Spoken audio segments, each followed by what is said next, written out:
Good morning and Jai Hind students. Today we are going to explain the ratio of areas of two similar triangle. तो बेटा आज हम आप लोगों को बताएंगे ratios of areas of two similar triangle. ये थ्योरम हम लोगों के इस साल के सिलेबस से रिड्यूस हो चुका है, इसकी प्रूविंग कर चुकी है, लेकिन इसका यूज जो है ये हम लोगों के सिलेबस में शामिल है। तो आज हम आप लोगों को बताएंगे कि इससे क्या रिलेशनशिप होता है।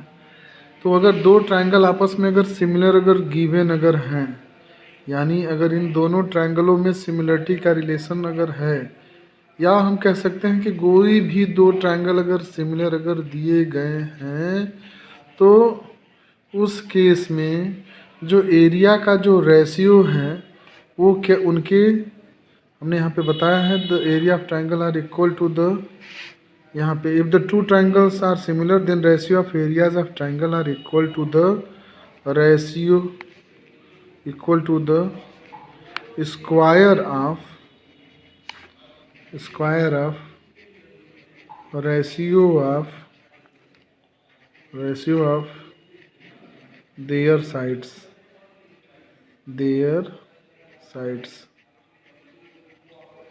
तो ध्यान से समझिएगा बेटा, अगर दो ट्रायंगल अगर आपस में सिमिलर हैं तो उन दोनों ट्रायंगलों की एरिया का जो रेशियो है, अगर हम area of triangle A B C अगर ये सिमिलर हैं, तब ऐसे नहीं कर सकते, जब सिमिलरिटी है तब इनके जो एरिया का जो रेशियो है वो रेशियो उनकी करस्पॉन्डिंग साइडों के रेशियो के स्क्वायर के बराबर होता है। यानी A B upon P Q, जैसे साइड का जो रेशियो था अब वैसे ही उस पर बस स्क्वायर लग जाएगा, B C upon Q R का whole square, B C upon Q R का होल स्क्वायर, ठीक है। और ए सी अपन पी आर का होल स्क्वायर। तो ये जो है ये रेशियो बराबर आता है। तो इस चीज़ का इस्तेमाल करते हुए हम ढेर सारे क्वेश्चन लगा सकते हैं और अपनी प्रूविंग कर सकते हैं, जैसा कि एनसीईआरटी के एक्सरसाइज 6.4 में आपको ऐसे क्वेश्चन, इस पे बेस्ड क्वेश्चन मिलेंगे। तो उसी एनसीईआरटी के क्वेश्चन में मैं एक आध दो क्वेश्चन जो आपको बताना चाहूँगा कि जैसे यहाँ पे क्वेश्चन दिया हुआ है, पहला क्वेश्चन एक्सरसाइज 6.4 का बहुत ही प्रैक्टिकल क्वेश्चन है। तो एक आध दो क्वेश्चन हम आपको बताएंगे, कुछ इस पे जो आधारित क्वेश्चन है वो थ्योरम बेस्ड हैं और कुछ आपके वैल्यू बेस्ड क्वेश्चन है। तो यहाँ पर ऐसे ही दो ए बी सी और डी ई एफ दो ट्रायंगल दिए गए हैं, ठीक है, डी ई एफ, और क्वेश्चन बोल रहा है कि ये दोनों ट्रायंगल आपस में सिमिलर हैं, triangle A B C similar triangle D E F, ठीक है।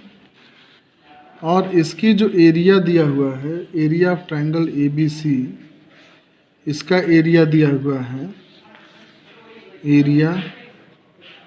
इसकी एरिया दिया गया है मान लो 121 सेंटीमीटर स्क्वायर, और इसका दिया है वैल्यू 64 सेंटीमीटर स्क्वायर, ठीक। ई एफ की वैल्यू दी गई है 15.4 सेंटीमीटर, बी सी की वैल्यू पूछा है आपसे।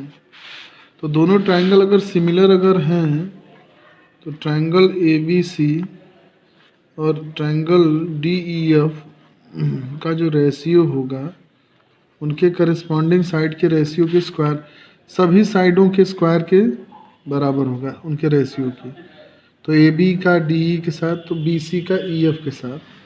तो यहाँ हमने लिख दिया बी सी अपन ई एफ का होल स्क्वायर। चूँकि हमें ये चीज़ दिया है ई एफ बी सी निकालना है, तो अब यहाँ पे 121/64 हमने यहाँ लिख दिया, और यहाँ बी सी की वैल्यू पता करनी है तो बी सी ही रहने दिया, और यहाँ पे लिख दिया बी सी अपन ई एफ यानी 15.4 यहाँ पे लिख दिया, इस पे होल स्क्वायर लगा दिया, ठीक है बेटा। एक थोड़ा सा यहाँ पे इसकी एरिया 64 दी गई है, इसकी एरिया 121 दी गई है, तो इसको थोड़ा सा चेंज करेंगे। यहाँ पे हम 64 लिखेंगे और यहाँ पे 121 लिखेंगे, 121। तो 64 हो गया 8 का स्क्वायर और 120 हो गया 11 का स्क्वायर, और ये हो जाएगा BC अपान 15.4 का स्क्वायर। स्क्वायर से स्क्वायर कैंसिल हो जाएगा, तो BC upon 15.4 is equal to 8/11। तो BC की वैल्यू हो जाएगी 8/11 इंटू 15.4। इसको कैंसिल आउट कर देंगे, 11 फिर 11 4 जा 11.2 सेंटीमीटर आपकी लाइन आ गई। तो इस तरीके से ये वैल्यू बेस्ड क्वेश्चन हो गया। इसको एज ए एग्जांपल आप समझ लीजिए, तो आसानी से आप इसको लगा सकते हैं।